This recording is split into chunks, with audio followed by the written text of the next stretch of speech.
High guys, welcome back to another video. ഇനി ഇവിടെ സംസാരിക്കാൻ പോകുന്നത് APIs എന്താണെന്നതിനെ കുറിച്ചാണ്.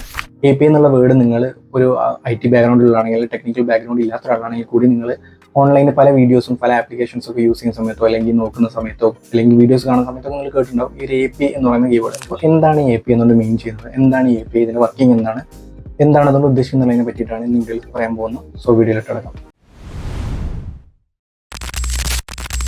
ഒരു API എന്താണെന്ന് നിങ്ങൾക്ക് മനസ്സിലാക്കണമെങ്കിൽ നിങ്ങൾക്ക് കുറച്ച് കാര്യങ്ങളിൽ ജസ്റ്റ് ഒരു അണ്ടർസ്റ്റാൻഡിങ് വേണം. എന്ന് വെച്ചാൽ നമ്മൾ ഈ വെബ്സൈറ്റിൻ്റെയും ആപ്ലിക്കേഷൻസിൻ്റെയും ഒക്കെ വർക്കിംഗ് ആണ്. ഇതിൽ രണ്ട് പാർട്ടാണ് മെയിനായിട്ട് വരുന്നത്: front end, back end, client, server. ഈ ഒരു സാധനത്തിനെ പറ്റി ഒരു അണ്ടർസ്റ്റാൻഡിങ് ഉണ്ടായിരിക്കണം.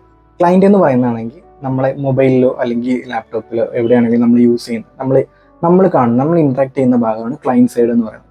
സെർവർ സൈഡ് എന്ന് പറയുന്നത് നമുക്ക് ഈ ഫീച്ചറും ഈ ഡാറ്റാസും ഒക്കെ തരുന്ന ഒരു കമ്പ്യൂട്ടർ ഉണ്ട്, വേറൊരു ലൊക്കേഷനിൽ ഇരിക്കുന്ന കമ്പ്യൂട്ടർ, അതിൽ നിന്നാണ് നമുക്ക് ഡാറ്റാസ് വരും. അതിന് നമുക്ക് സെർവർ എന്ന് വേണമെങ്കിൽ പറയാം. ക്ലയൻറ്റ്, സെർവർ, ഈ രണ്ടും അണ്ടർസ്റ്റാൻഡിങ് ഉണ്ടെങ്കിൽ നിങ്ങൾക്ക് API സിമ്പിളായിട്ട് മനസ്സിലാവും. അതായത് നിങ്ങൾ ഇൻട്രാക്ട് ചെയ്യുന്നത് ക്ലയൻറ്റ് സൈഡിലായിരിക്കും, അതുപോലെ നമുക്ക് ഡാറ്റാസ് വരുന്ന ഈ സെർവർ സൈഡിലായിരിക്കും. ഈ ക്ലയൻറ്റ് സൈഡിലോട്ട് ഈ ഡാറ്റ സെർവർ സൈഡിൽ നിന്ന് ഡാറ്റാസ് കൊണ്ടുവരുന്ന ഒരു ഇൻ്റർഫേസിനെ പറയുന്നതാണ് API എന്ന് പറയുന്നത്. ഇത്ര ക്ലിയർ ആണെങ്കിൽ ഞാൻ അതൊന്നും കൂടെ ഒന്ന് നിങ്ങൾക്ക് റിയൽ ലൈഫ് എക്സാമ്പിളിൽ പറഞ്ഞുതരാം. ഇപ്പോൾ നമുക്കൊരു ആപ്ലിക്കേഷൻ അല്ലെങ്കിൽ ഒരു സോഫ്റ്റ്വെയർ എന്ന് പറയുന്നത് നമുക്കൊരു ഹോട്ടലായിട്ട് എടുക്കാം.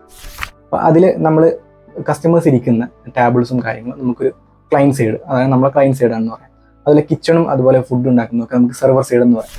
ഇതിനിടെ നമുക്ക് ഫുഡ് സെർവ് ചെയ്യുന്ന ആളുകളാണ് നമുക്ക് ഈ API എന്ന് വേണമെങ്കിൽ പറയാം. ഈ ക്ലയൻറ്റ്, ഈ വന്നിരിക്കുന്ന കസ്റ്റമേഴ്സിൻ്റെ ഇടയിലും അതുപോലെ ഈ ബാക്കിൽ ഫുഡ് ഉണ്ടാക്കുന്ന ആളുകൾക്കിടയിലും നിന്ന് നമുക്ക് സാധനങ്ങൾ സെർവ് ചെയ്യുന്ന ഒരു ഇൻ്റർഫേസിനെ പറയുന്നതാണ് API. ഈ APIയിൽ തന്നെ ഒരുപാട് ഡിഫറൻസ് APIs ഉണ്ട്. ഇപ്പോൾ REST APIs ഉണ്ട്, GraphQL, SOAP, അങ്ങനെ ഒരുപാട് ഡിഫറെൻറ്റ് നെയിംസിലും ഡിഫറെൻറ്റ് സ്റ്റാൻഡേർഡ്സിലുള്ള APIs കാര്യങ്ങളുണ്ട്. അതിനെപ്പറ്റി ഡീപ്പായിട്ട് നമ്മൾ നോക്കുന്ന സമയത്ത് മാത്രം ഇതൊക്കെ മനസ്സിലാക്കിയാൽ മതി. പിന്നെ ഇതിനെ മൊത്തത്തിൽ നമ്മൾ വെബ് ആപ്ലിക്കേഷൻസ് യൂസ് ചെയ്യുമ്പോൾ നമ്മൾ വെബ് APIs എന്ന് പറയും ഇതിനെ. ഇത് നമ്മൾ ഒരുപാട് APIs ഉണ്ട്, അതിൽപ്പെട്ട ഒരു API ആണ് മീൻസ് വെബ് API എന്ന് പറയുന്നത്. അതിൽ തന്നെ ഡിഫറൻസ് ടൈപ്പ് ഓഫ് APIs ഉണ്ട്. ഇനി കുറച്ചും കൂടെ ആപ്ലിക്കേഷൻ ലെവലിൽ അത് എക്സ്പ്ലെയിൻ ചെയ്യുകയാണെങ്കിൽ, ഇപ്പോൾ നമ്മൾ ഫോണിലൊക്കെ വെതർ കാണിക്കുന്ന ഒരു ഫീച്ചർ നമ്മളെ ഫോണിലൊക്കെ കണ്ടിട്ടുണ്ടാവും. നിങ്ങളുടെ ഫോണിലൊരു വെതർ കാണിക്കുന്നുണ്ട്. നിങ്ങളൊരു ഫോൺ, ഒരു സാംസങ്ങിൻ്റെ ഫോണാണെന്ന് വിചാരിച്ചു, അതിൽ നിങ്ങൾക്ക് വെതർ കാണിക്കുന്നുണ്ട്. നിങ്ങളുടെ ഹോം സ്ക്രീനിൽ സാംസങ് വെതർ കാണിക്കുന്നത്. ഈ സാംസങ് ഈ വെതർ കണ്ടുപിടിക്കാനുള്ള സാറ്റലൈറ്റോ കാര്യങ്ങളോ വെച്ച് നമ്മളെ എർത്തിലെ ക്ലൈമറ്റ് ചേഞ്ചും കാര്യങ്ങളും നോക്കിയിട്ടായിരിക്കില്ല ഈ വെതർ നമുക്ക് കൊണ്ടുതരുന്നത്. അവർക്കത് കോസ്റ്റ്ലി ആയിരിക്കും. അവർക്ക് ഒരു വെതറിന് വേണ്ടി അവർക്ക് അങ്ങനെ എക്സ്പെൻസ് ചെയ്യാനോ മീൻസ് പറ്റില്ലായിരിക്കും. അല്ലെങ്കിൽ പറ്റില്ലായിരിക്കുന്നല്ല, ചിലപ്പം അതൊരു എക്സ്ട്രാ ഇതാണ് അവർക്കൊരു വെതർ കാണിക്കുന്നതിന്. അത് ഓൾറെഡി ചെയ്തു വെച്ച ആളുകളിൽ നിന്ന് നമ്മൾ APIs എടുക്കും. അവർ പറയുന്ന റെസ്ട്രിക്ഷൻസും അവർ പറയുന്ന കണ്ടീഷൻസും ഒക്കെ എഗ്രി ചെയ്തുകൊണ്ട് നമ്മൾ അവരിൽ നിന്ന് APIs വാങ്ങിക്കും. ഇങ്ങനെ വെതറിൻ്റെ ഡാറ്റാസ് കൊടുക്കുന്ന ഒരു വെബ്സൈറ്റാണ് ഓപ്പൺ വെതർ. അങ്ങനെ ഒരു വെബ്സൈറ്റ് ഉണ്ട്.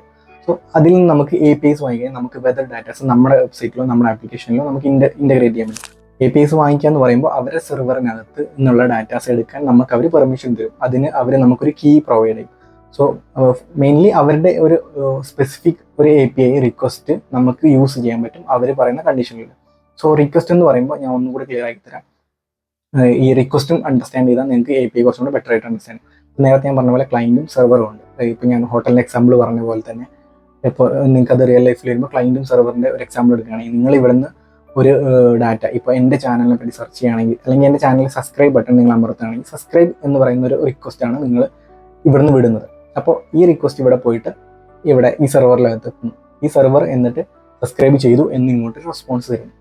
ഇതിന് പറയുന്ന റിക്വസ്റ്റ് റെസ്പോൺസ് സൈക്കിൾ. ഈ ഒരു റിക്വസ്റ്റ് റെസ്പോൺസ് സൈക്കിൾ നടക്കുന്ന ഈ ഒരു ഏരിയയാണ് നമ്മൾ പറയുന്നത് ഈ API എന്ന് പറയുന്നത്.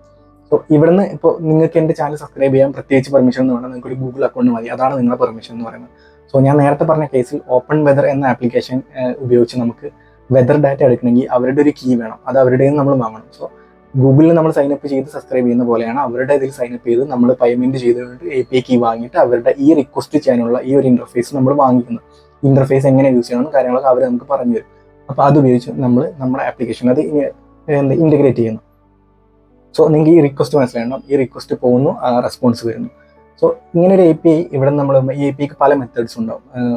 നമ്മളിപ്പോൾ വെബ്സൈറ്റിലാണ് യൂസ് ചെയ്യുന്നതെങ്കിൽ ഹൈപ്പർ ടെക്സ്റ്റ് ട്രാൻസ്ഫർ പ്രോട്ടോകോൾ, ഇപ്പോൾ HTTP മെത്തേഡ്സിലാണ് നമ്മൾ യൂസ് ചെയ്യുന്നത്. അതിൽ ഗെറ്റ് മെത്തേഡ്സ് ഉണ്ടാവും, പോസ്റ്റ്, ഡിലീറ്റ്, ഇങ്ങനത്തെ ഒരുപാട് മെത്തേഡ്സ് ഉണ്ട്. ഓരോ ആക്ഷനും ഓരോ മെത്തേഡ്സ് ആണ് ഉപയോഗിക്കുന്നത്. അങ്ങനെയും വരും. അതുപോലെ തന്നെ ഈ റിക്വസ്റ്റ് നമ്മളിപ്പോൾ ഈ റിക്വസ്റ്റ് ഇപ്പോൾ API ഒരു റിക്വസ്റ്റ് പോവുകയാണ്, ഒരു റെസ്പോൺസ് വരികയാണ്, നിങ്ങൾക്ക് മനസ്സിലായി. അപ്പോൾ ഈ റിക്വസ്റ്റ് പോകുമ്പോൾ തന്നെ നമുക്ക് എന്ത് ഡാറ്റയാണ് വേണ്ടത്, ഏത് ടൈപ്പ് ഡാറ്റാസ് ആണ് വേണ്ടതെന്നൊക്കെ വരും. ഇപ്പോൾ നമുക്ക് നോർമലി ഒരു വെബ് ആപ്ലിക്കേഷനിൽ നമ്മൾ ഡാറ്റാസ് എടുക്കുന്ന സമയത്ത് JSON എന്ന് പറയുന്ന ഒരു ഫോർമാറ്റിലാണ് ഡാറ്റാസ് വരിക. നോർമലി JSON ഓർ XML ഫോർമാറ്റിലായിരിക്കും ഡാറ്റാസ് വരിക. അതിൽ നിന്ന് നമ്മൾ നമ്മുടെ വെബ്സൈറ്റിനോ ആപ്ലിക്കേഷനോ അനുസരിച്ച് നമ്മളത് മാറ്റി നമുക്ക് ഇഷ്ടമുള്ള രീതിയിൽ യൂസർക്ക് കാണിച്ചു കൊടുക്കും.